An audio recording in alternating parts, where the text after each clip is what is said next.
All right, good afternoon. Thanks for coming, and I'll just go back to Saturday night. I thought, the day was really great for our football program. Awesome environment out at the Alaris Center.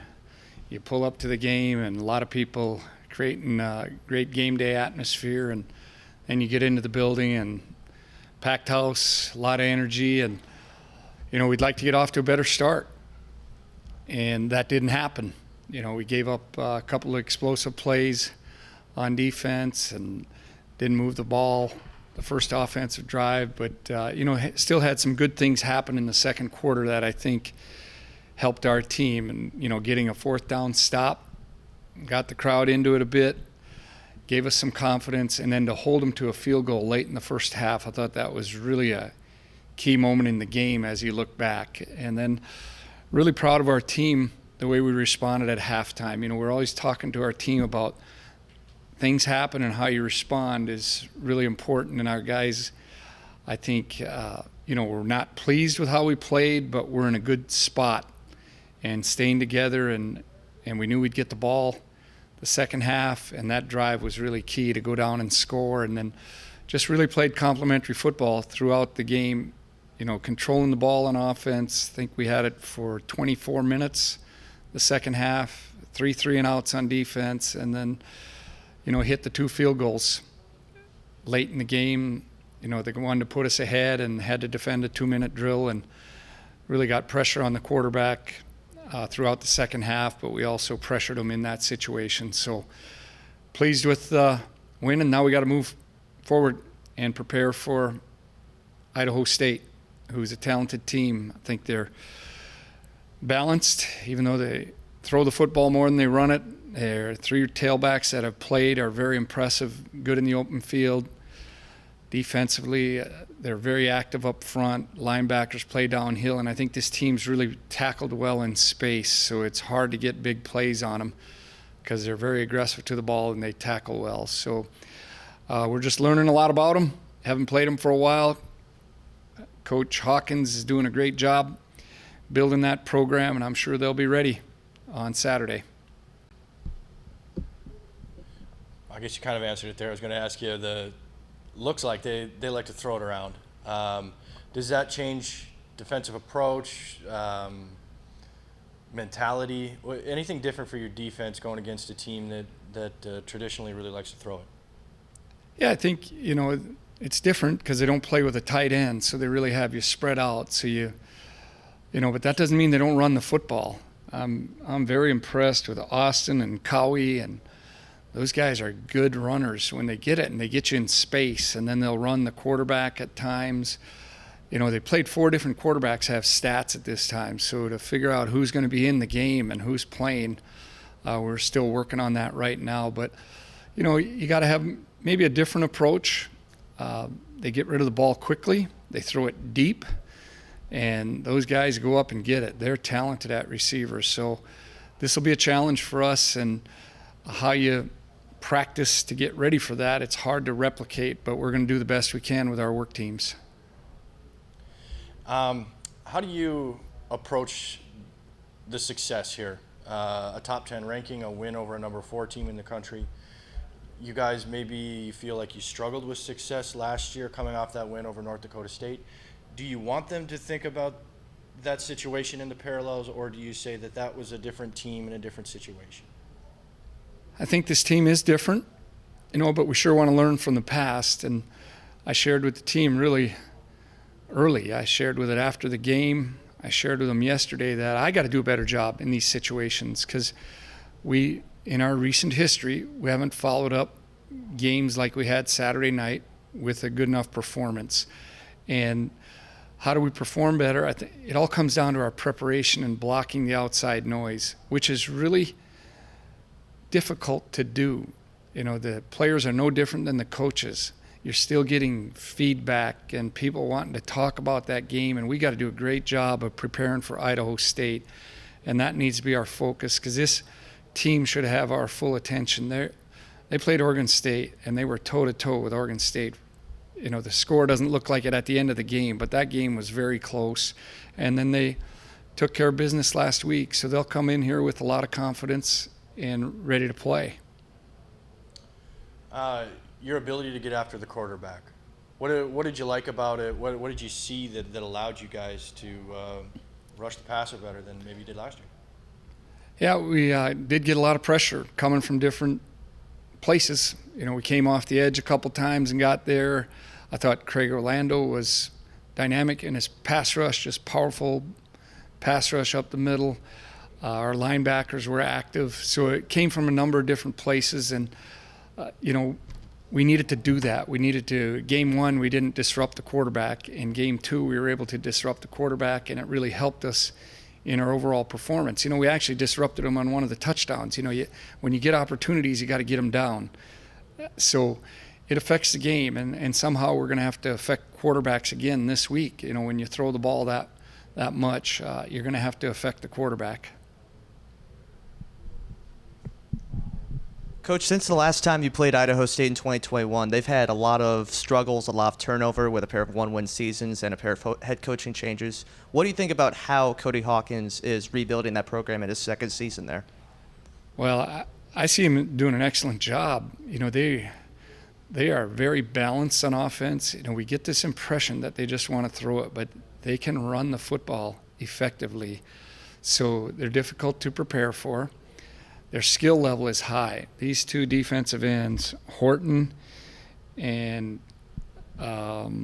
Logan, George, they're active, those guys, and they aren't the only guys they have. And I was really impressed with the way they tackled Oregon State in space. When they were one-on-one, they got guys to the ground, and therefore you don't give up big plays. And so he's really done a good job. I know his father's on staff now in there helping him, and had a lot of respect for him throughout the years. But I think Coach Hawkins is doing a really good job with Idaho State. Especially after the win over the weekend against Montana, how much do you think your group is gelling 2 games into the season? Oh, we have so much to work on yet. We're still learning about our team. I think Coach Frichte and Coach Olson have done a good job up to this point, and we're trying to, every year you're different and trying to learn a lot about your personnel, and we're still learning about our personnel, whether it's on offense, defense, special teams. But, I'm pleased with the progress we've made and where we're at, but we're in a good spot. But that doesn't matter at this point. We got to keep learning and stay on edge, that we really, really focus on our preparation. That's really important for our team. You touched on it with Tom, but just the importance of your defensive line having another solid week, especially coming off their second half performance. What have you seen out of them maybe so early on that you might not have had usually through week 2 in past years?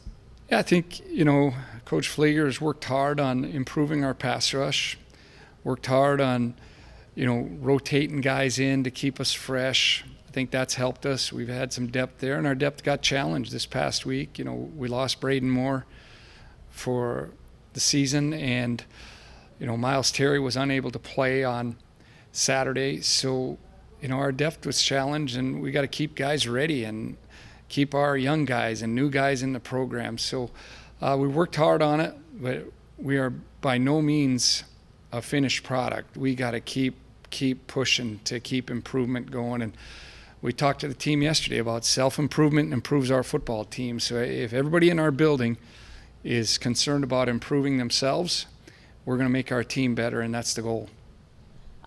Obviously, Simon is a different style quarterback than what you've seen with Tommy the last few years, but to stick with him and to have the trust in him, what does that kind of say about his character and why you guys believe in him? Well, he's very competitive, as you see out there in 2 weeks, and we just see how he is when he comes to work, to practice, to meetings, and his demeanor. And, he's going to accept responsibility for the entire offense. So he's really a good leader, and he's tough. I think we saw that. And he's going to push to get better, and so that gives us a lot of faith. I know the guys rally around him. If you could see when he had the touchdown run, that celebration tells you a lot how they feel about Simon. Talking about being at home too, Tom had mentioned not falling into a rut like past times, but how do you make sure that you still bring the excitement at home when there's 4 in a row and that you don't kind of just settle into a routine? Well, routine's important, but every week's got to be different. You know, for us, it was different playing at night. Hadn't done that for a while at home, and now the day's going to go quicker on Saturday. We got to be ready earlier in the day, and our guys got to be able to handle that situation. But, you know, we sure hope we get the students out there. They create quite an atmosphere, and the other folks and our supporters, they play a factor in our games, and we hope they're out there. But we really got to play and create the atmosphere. When we make good plays, the buildings are electric, and if we aren't doing that, it can become a little stale in there. So you got to play. You really got to play. Coach, your rushing attack was pivotal in that game against Montana. You know, what did you see from your stable of running backs that have you guys confident that you can lean on them in these situations? Yeah, we like our depth there, and we like it that each guy is a little bit different running style, and it all starts up front with our guys playing hard, getting on the right guys, and just putting forth great effort. You know, and the one thing that really helped us the other night, we just didn't have negative plays. I believe in the whole game, they were minus 10 yards. That's the only yardage that we lost. So when you're able to stay in favorable down and distance situations, really helps your team. And then we've been able to, you know, limit our penalties. We had some. We want 0, but that's a little unrealistic. But the penalties that we've limited, those have really helped our football team. And Coach, we learned on Saturday there's 3 things certain: death, taxes, and UND winning home openers. For you, how do you guys keep up this momentum? Well, you got to build off it. You should build confidence, you know, but I really believe confidence comes with preparation. So we got to do that, and for some reason, we've been able to play well at home, and we want that to continue. Even when it doesn't look great, we've been able to hang together and really play entire 60-minute games, and you just got to believe that good things are going to happen. If you stay together and play hard, you got to believe good things will happen. You talked about it earlier about how disrupting the quarterback was a key component to your victory against Montana. How, kind of bouncing off of him, how do you keep that same defensive energy heading into this week? Well, I think defense is a lot about playing with energy. So every week, you got to be excited to play. You know, this game's so different than a lot of other games. You know, we practice so much more than we get opportunities to keep score. So this is just another opportunity, and we got to stay really hungry and be excited to get out there and play and not take anything for granted. You know, just because we're at home doesn't mean we automatically play well. You play well because you prepare well, and then you get really focused and you play with a lot of energy on defense at game time. You're talking about that energy. The stadium obviously gets very loud when you guys are on a roll with all that momentum. How much do you think that stadium's energy puts into your guys' players? Does it help whenever they hear the crowd roaring, or does it kind of take them away from focusing and locking in on the moment? Well, I think it helps us overall. You know, does it create some challenges? Communicating on defense becomes a challenge, but you also got to remember the offense is trying to communicate with all that atmosphere too. So overall, it's a great help for us, and we really appreciate it that people are out there supporting us, and you know, it's like a 12th man, and we got to take advantage of it, but we also got to be able to handle the atmosphere too and stay focused. Coach, we know your part for your team on Potato Bowl week, but can you just take a general overview of kind of your perception of Potato Bowl from years past and kind of what it means to the region and the community in the lead up to the game? Yeah, it's a great week. Great week for UND football, a great week for Grand Forks, for UND and the surrounding area. You know, we know that ag's really important to our state, and we're going to support it by bringing attention to it. And, you know, with the week-long celebration is great for the people. And once again, our guys got to block out all that because our role is to go win the football game. And, you know, it's been a great tradition, and it's really fun to be part of it. But we also know that our role has to be the game, and that's what we're focusing on. But great for our region. And, you know, I've read a lot about the history on the game, how it became part of it. And, you know, obviously we think our potatoes are better than their potatoes or whatever. So should be a lot of fun.